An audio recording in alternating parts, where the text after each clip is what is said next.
Hi, everybody, and welcome to The Love That Loves You Back, a podcast between myself, Valerie Kabov, and my dear friend Jonathan Fremantle. Uh, I'm an artistic miscreant, otherwise known as a self-described third-generation art professional, who's currently raising a fourth-generation art professional, uh, born in the depths of the Pale of Settlement in the former Soviet Union, and partly raised in Australia, uh, lived and worked in London and Paris, and 15 years ago, by a quirk of fate, relocated to Zimbabwe, where I'm the co-founder of First Floor Gallery Harare, trying to figure out life, education, art, and predominantly love of art as life goes on. And without further ado, over to Jonathan. Thanks, Valerie. Yeah, Jonathan Fremantle. I grew up in Cape Town and studied in London. I did a long apprenticeship in fine art in the old sense, and have been more making art in one way or another ever since then. I live in Edinburgh now, but I also lived for a while in Johannesburg, where I had Hazard Gallery, and that was the context that I met Valerie about 10, 12 years ago, and just loved the conversation we had immediately about painting and how painting is everything. And that conversation's been a constant source of joy and sustenance over the years. So it does make sense that we share the conversation and look forward to where this goes. Yeah, no, I mean, and it usually goes anywhere and everywhere, but somehow within, we always come back to art, and Yeah, because it is the love that loves us back. Thank you very right. much for joining us, and we look forward to sharing the journey. The avowed atheism of the contemporary art world. Yeah. Why do we still cling to that? And then, what is the future relationship of or current relationship between art and science? And then that came out of a discussion about religion, which I think was interesting. So, the reference points for me, oftentimes I do this because I have to comparatively understand why the contemporary art world that comes out of the Euro-Anglo tradition looks a certain way, and its peculiarities, including the rejection of religion. And then what do I do with that if I'm dealing with artists who are dealing with a completely different history, okay, that doesn't embrace the same presuppositions as this idea of modern or postmodern art that comes out of the Anglo tradition. So one of the issues really is religion. If we go back and look at the history of the Enlightenment and where we end up in terms of science and religion and the age of modernism, we can kind of get why art, in trying to assume or establish itself as its own independent practice, rejects religion, right? Before it was an appendage of religion or as an appendage of political power. And if you wanted art for art's sake, it couldn't be about religion, it couldn't be about political power, right? That we get, right? That rejection, I think, is pretty easy for people to understand. But once art establishes itself as this sort of independent practice, how can you not then re-engage with religion? Mm. Okay, if in fact art has a social purpose, how can you engage in society, in the workings of society, the critique of society, the what have you, without re-engaging with religion? Because just as would have to re-engage with politics, you have to re-engage with science, you'd have to re-engage with any human endeavor, right? Right? How could you explicitly be atheistic and not re-engage with religion? So that's like a bizarre, I think, a bizarre artifact of contemporary art that the rest of the world does not have such a fraught relationship with its religions. Okay. So the rest of the world is looking and saying, okay, so we can join the contemporary art world, but we need to edit out our religions. Okay.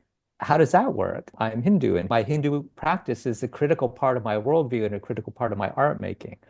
Okay, so maybe there's a way to frame that in a way that Western curate, but why do we have to go through this negotiation? Why do we have to tiptoe through this question of God, religion, or what have you, and my faith and my practice and my art, right? So that's something which I think is interesting. And the other thing that's interesting is the view of science that we get out of the Enlightenment is actually a very horribly simplistic worldview, that essentially the world is deterministic and functions like a machine, right? And Newton was just too damn successful in creating this thing called calculus and then the scientific method and being able to apply the maths and the scientific method. And it was like, we thought we had stumbled upon the method for understanding and decoding the universe and understanding a truth, a transcendent truth. Okay. And this was just like a huge boon to the Enlightenment project, which includes, I think, a real skeptical relationship to subjective embodied experience, right?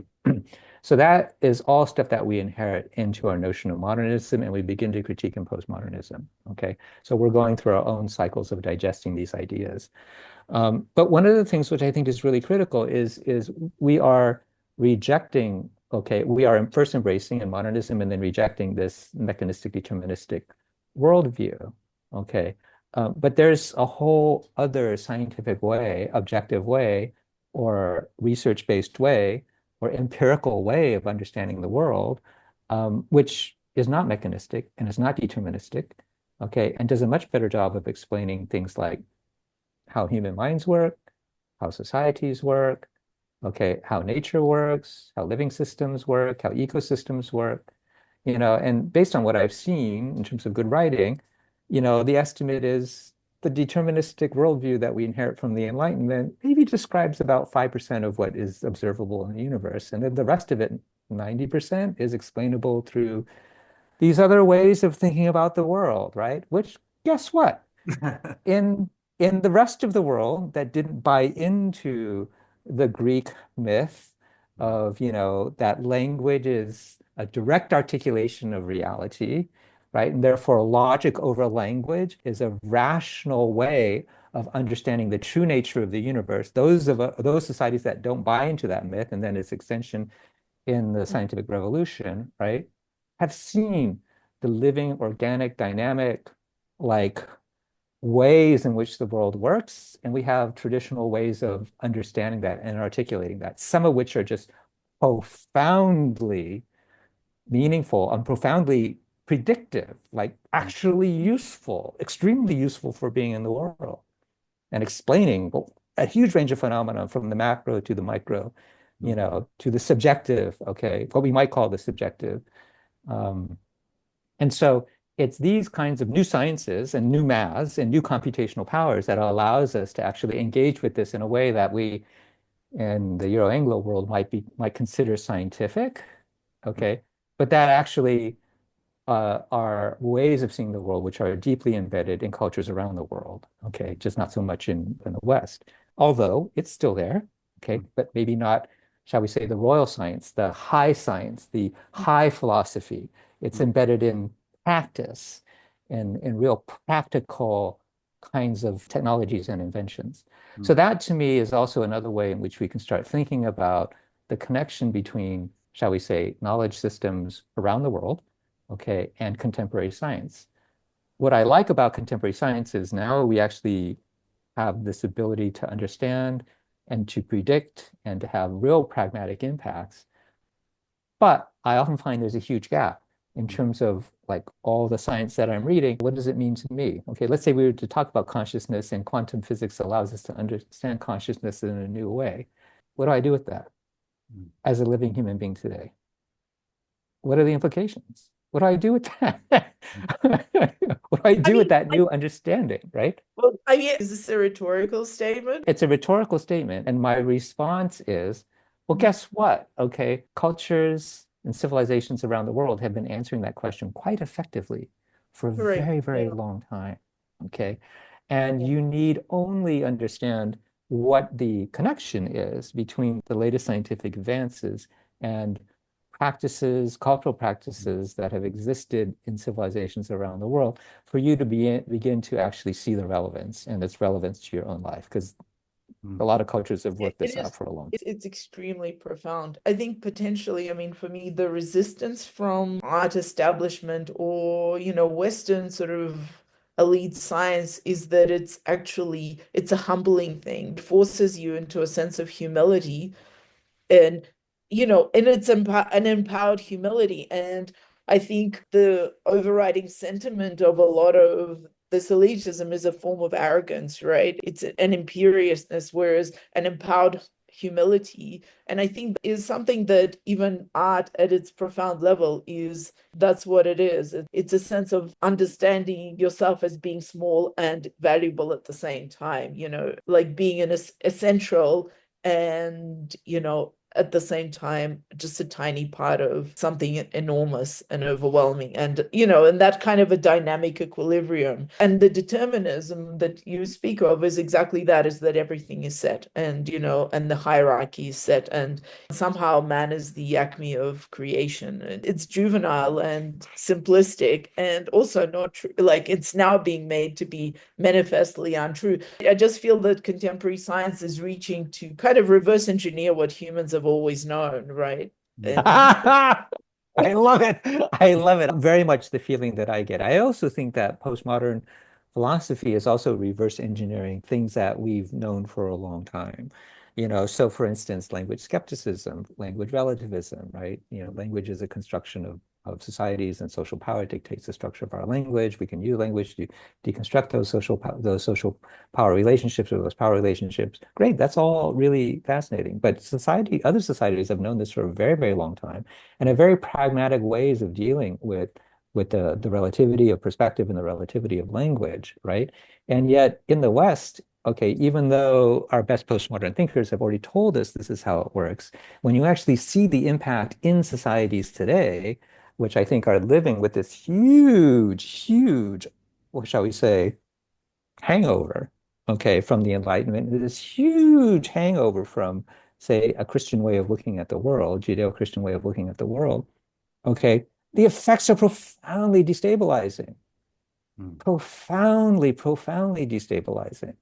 So other societies that take that similar presuppositions, for instance, there is no absolute truth. There's only subjective truth, subjective experience, okay? That all truth is relative, that you can only talk about the authenticity of your own speech relative to your own worldview. This kind of way of thinking about language and relativity and subjectivity, you might think would be profoundly unstabilizing, and in the West it is. But in East Asia, it's the starting point. Okay. And I think in other traditional societies is also the starting point. There's a much more profound recognition of the relativity of truth. And so, I mean, this is kind of, philosophy, 101 or even less, but you'd be surprised at how, the philosophers are very far along, but societies and politics and the way it works actually in the real world is still quite simple, I think. Um, you know, we don't yeah. really know how to digest the idea of the relativity of truth. In America, we don't. So do you believe right now that it'll get worse before it gets any better? Because I think, we're dealing with, this extreme polarization and reductionism that is happening with the assistance of the internet and the binary thinking that is become like a default. We all are expected to take sides, and there are only two camps possible in any given scenario. It's like extraordinary where we find ourselves. And, just when you think, can we go any lower? We seem to be able to go even lower. I mean, to the point of absurdity, to be honest. You have more of an American insight, right? Fortunately, neither Jonathan or I have that,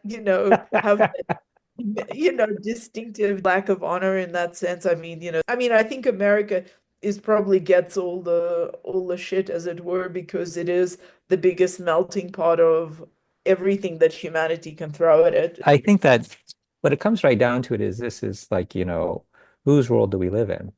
Yeah. Okay, so we kind of live in the world that, you know, technology, the Industrial Revolution, and colonialism, bequeathed to us in the 20th century, and we're working our way into kind of a new world order, right? Post-war, American hegemony, blah, blah, blah, blah, blah. But that's changing, right? So we're at an inflection point, right? And so obviously we're causing this inflection point is causing consternation around the world. If it gives anybody any comfort, this is maybe a return to the way the world was from, say, 200 to 300 years ago. Maybe a And bit earlier, no? maybe And earlier. maybe earlier. Um, I mean, I could go back, you name the period, we can talk about what the world was like. I'm just thinking potentially, that point of inflection where Europe, I mean, remember there was a time when Europe was not seen as the stronger partner culturally or in terms of wealth or accomplishment. And right around, I guess, like just before the Renaissance. Hmm. Something, I mean, around that point where, in Africa was seen also as a very powerful and wealthy continent, both culturally and, in terms of resources. Same with China. America was not particularly visible in that sense. So I just think, yeah, that could be an interesting inflection, and which I thought was also culturally rich because there was so much genuine exchange taking place. That's And I right. want That's Yeah. right. where we're not throwing around terms like appropriation, we were just saying, oh, look, Hmm. we got noodles, let's call it pasta. Or It's that's a just, very cool religion you have there. yeah, that's That's a cool coming with religion. trade, right? And Yeah. so Yeah, if you and actually look at the dissemination of Buddhism and Islam during this time in human history, it's primarily through trade. Yeah. And to me, that's also really, really fascinating. I was just in Southeast Asia talking about the history of Hinduism, Buddhism, and Islam. And at what point, are the various religions, taking part in the development and being transmitted and being disseminated. And the history of Islam in Southeast Asia is a history of trade. If you look at the history of Buddhism in China, it's a history of trade, the Silk Road. If you look at, I mean, to me, that's also very, very interesting. It's not through conquest, right? Now, don't get me wrong. There's been plenty of bloodshed in the region for lots of different reasons, sometimes religion. But this initial transmission of Islam to Southeast Asia and Buddhism into China is really because of trade, peaceful. So I think that's an interesting example. And I think that if we were to think about where we are going in the world, is this, are we headed to just a complete disaster or what have you? I think we are headed towards a crisis in the United States. We're seeing it unfold. The United States could bring this crisis to the rest of the world if the rest of the world allows it. I think that Europe is going through a major transition. I have greater faith that Europe is going to be able to manage its transition, but the rest of the world is chugging along just fine. And I think that when you see what's going on in terms of global growth rates, in terms of population, in terms of the future of where economic power and activity is going to reside, it's not going to be a global north dominated world. It's not today even. And so what we deal with in terms of curation that's still coming out of the global north, it's a hangover. It's not the future. And so that's where doing curation in other fields and bringing the richness of different histories and different cultural points of view to the contemporary art world, we need to provide alternatives. We need to provide that richness so that people can say, oh, that is a lot more interesting than what we're doing right now. to round off the conversation, in some ways, what we're really dealing with is kind of a return to a shared humanity Yeah. rather than a geographically based conception, like a uniquely geographically defined conception of art. And this could be topics for multiple future conversations because we have already decided that we're inviting you back. Yeah. That's it. You're not getting out of this so fast. You've just joined a cult, Craig. I often use this analogy as saying when you get yourself into a corner, the only way forward is a way back. I think that's kind of where we could be. As you were talking, Craig, about the trade and the conversations across culture and the sharing in that way, and it brought me right back to where you started with the tea bowl and the bowl, and how, when you travel as a culture, you take the most simple aspects of your culture with you, and that becomes the vessel that defines you. And then, you find that the people you meet at the other end of the world have another kind of bowl. And then there's this wonderful circularity to the whole thing. It gives me hope that we're talking about this in a more kind of structured way now. I read a beautiful quote by Nikola Tesla where he's speaking about the knowledge that isn't in the brain, how the body knows, Mm. Yes. and which is 80% of our knowledge, these kind of eruptions of our culture, which become objects of love and use, are that come from this instinct, which is a kind of vocal tradition, and it's spoken about and someone's shown you the use of it and how to use it. It's a very deep level of intelligence, and it seems silly to talk about it, but it has a much more profound meaning. That's so beautifully stated, so succinctly stated. It really means to me that this is knowledge and insight that is deeply resident in you. And so otherwise it couldn't come out so naturally. But this is precisely exactly the kind of worldview which I think is very much embedded in the art that we represent, and I want to bring to other people to experience and to see.